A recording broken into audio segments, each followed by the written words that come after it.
Naniniwala ang ilang mambabatas na magbabago pa ang bansa at mawawakasan ng korupsyon sa kabila ng kanilang panawagan na tuldukan na ito. Kasabayan ng EDSA 40, naniniwala rin ang grupo ng Trillion Peso March na gaano man kahirap ang kanilang pinagdaraanan para ipaglaban ang katotohanan, naniniwala sila na makakamit rin ng tunay na kalayaan. Narito ang aking report. Generally peaceful kung ilalarawan ng Philippine National Police ang paggunita sa ika-40 anibersaryo ng EDSA People Power Revolution ngayong araw, maliban na lang sa anilay isolated case na naiulat kanina sa EDSA Shrine.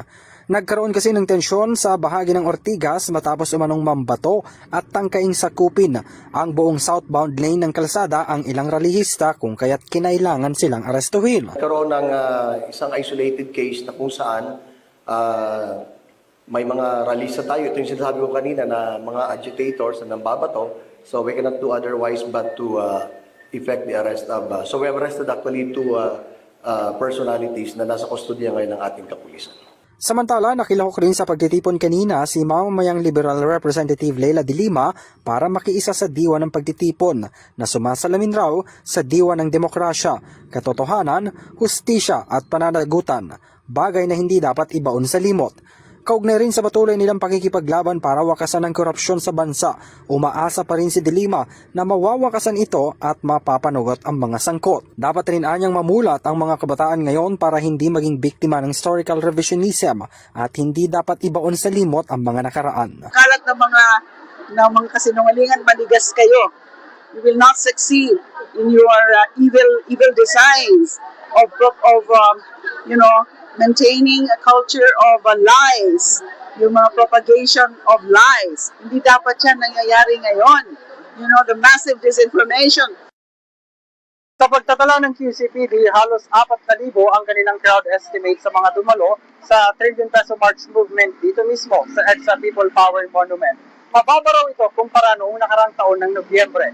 Samantala, ayon naman kay co-convenor ng Trillion Peso March movement na si Kiko Aquino, ikinagalak niya ang mga dumalo sa pagtitipon at pagkilos sa pag-asang mababago pa at mawawakasan pa ang korupsyon ng bansa. Dagdag pa ni Kiko, dapat mapanagot ng tuluyan ang mga kurakot para tuluyang makamit ang kalayaan na kanilang ipinaglalaban na aniyay para sa bayan at mga kabataan. Sabi ni Kiko, patuloy silang makikipaglaban at patuloy na ilalaban ang katotohanan na sumasalamin sa diwa ng EDSA Revolution. Ako, yung pag-asa, yung faith choice ko yan. So parang kahit na gaano mang kahirap yung pinagdadaanan natin, pag pinili po nating mawalan ng pag-asa ay tuluyan ng walang magbabago. No? So ako po ay sana kahit na talagang nakapabahala, nakakalungkot yung mga nakikita natin sa ating paligid, I hope people make the choice to continue to hope. Sumatotal, umabot sa 6,000 ang bilang ng mga dumalo sa parehong pagkilos kung saan naitalang ilang minor incidents kabilang na ang pagkahilo at pagpapa-check ng blood pressure dahil na rin sa init ng araw kanina.